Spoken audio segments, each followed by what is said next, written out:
Salam tout le monde, salam, c'est Yacine, j'espère que vous allez bien. Et honnêtement, hein, quand je vous dis j'espère que vous allez bien, j'espère réellement que vous allez bien. Parce que moi je ne souhaite absolument que du bien aux croyants.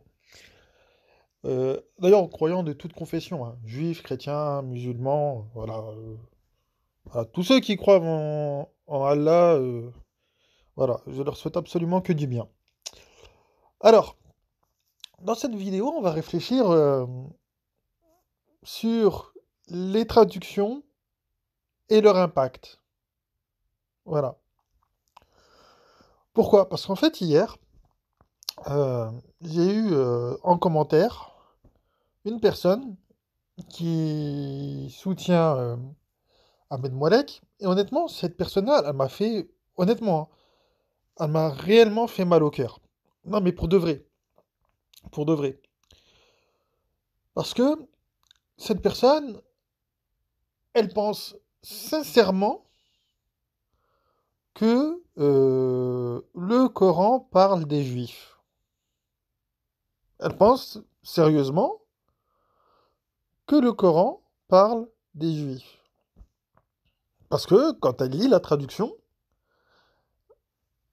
elle voit le mot juif dans la traduction qu'elle lit.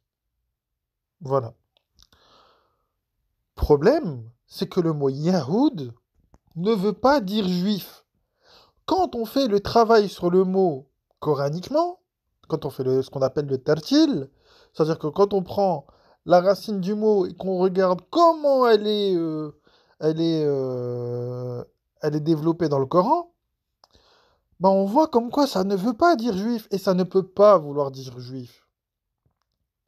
Ça veut dire que quand il y a le fameux verset qui nous dit que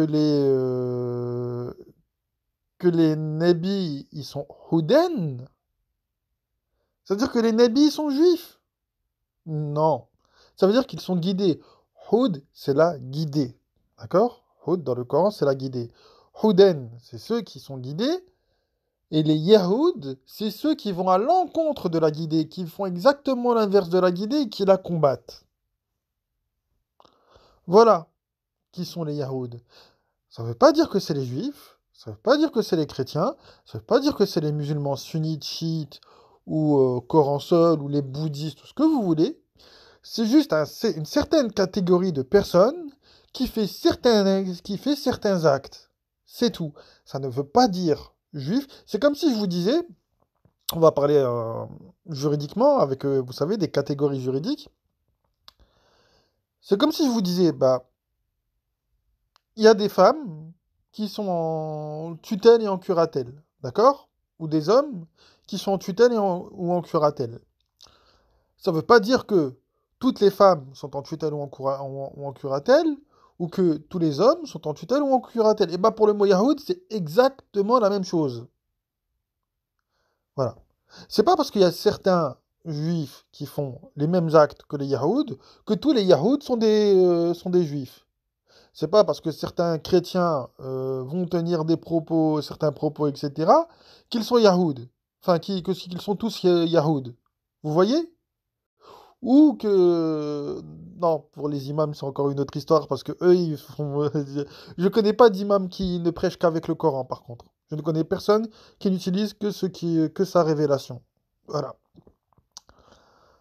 Je ne connais pas, parce que j'ai discuté avec pas mal d'imams, et à chaque fois que je viens en utilisant que le Coran, les mecs, ils remettent, enfin, au final, on en arrive à quoi? On en arrive au fait qu'ils remettent en cause l'authenticité du Coran, etc. Bref. Donc voilà, voilà. Donc, le problème, encore une fois, c'est la traduction. Encore une fois, encore une fois, encore une fois. Voilà. Donc quand on me dit, ouais, non, regardez, bah, quand Zemmour, vous savez, il avait dit, ouais, si vous regardez à toutes les pages du Coran, il est écrit tuer les Juifs. Il a menti. Il a menti. Ça, c'est faux. Il a menti.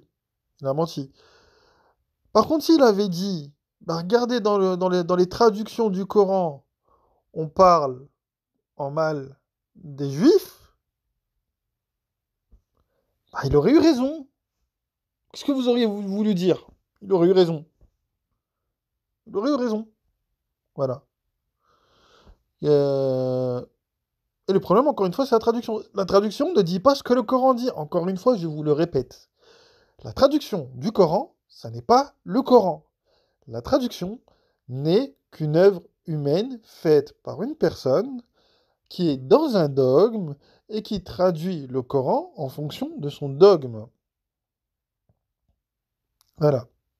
C'est pour ça que, par exemple, vous retrouvez plein de parenthèses avec Mohammed dedans, alors que ça ne parle pas de Mohammed. Voilà.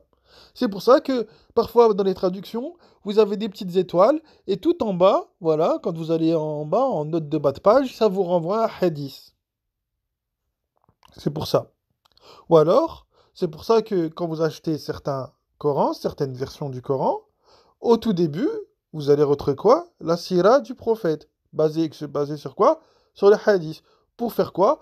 Pour contextualiser ce que vous avez, ce que vous allez lire derrière. Par rapport à quoi? Par rapport au hadith. Voilà. Tout ça, il faut le garder en tête. C'est que la traduction du Coran, ça n'est qu'une œuvre humaine. C'est pas pour rien qu'il y a plusieurs traductions avec plusieurs auteurs différents. D'accord? Vous pouvez prendre trois ou quatre traductions différentes. Vous allez prendre un passage de 10 ou 15 versets. Voilà.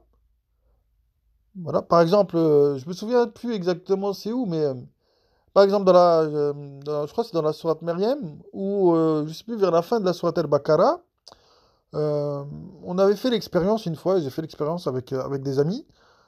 On avait pris 4 ou 5 traductions différentes avec un groupe de versets. Et le groupe de versets, il n'était jamais traduit différent par le... Il était toujours traduit de manière différente par les auteurs différents des traductions. Et en fonction de l'auteur que tu lisais, tu ne comprenais pas la même chose. Vous voyez? Donc le problème, c'est les traductions. Voilà. Le problème, encore une fois, c'est les traductions. Voilà. C'est pour ça qu'il faut toujours vérifier ce qu'on lit. C'est pour ça que parfois, moi, je vous fais des vidéos où quand je remarque un problème sur la traduction, je vous montre, regardez, ici, ce mot-là, il est traduit comme ça, alors qu'en vérité, il devait être traduit comme ça, etc. Voilà. Voilà, donc faites attention à ce que vous lisez, parce que, je vous le répète, la traduction du Coran n'est pas le Coran. Le mot Yahoud ne veut pas dire juif.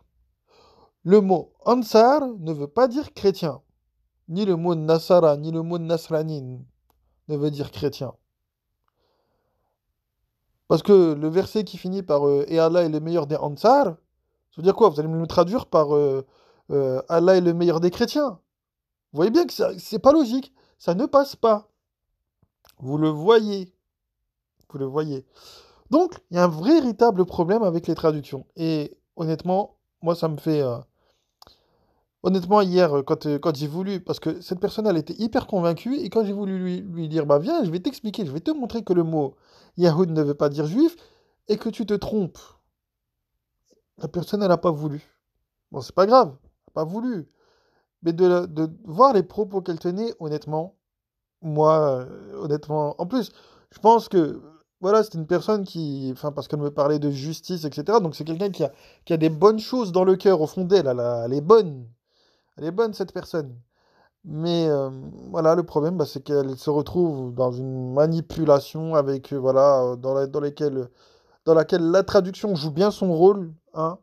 Voilà. Donc sur ce, bah, moi je vous passe le salam et faites attention à ce que vous lisez. Vérifiez ce que vous lisez. Voilà. Sur ce, je vous passe le salam et je vous dis à une prochaine. Salam.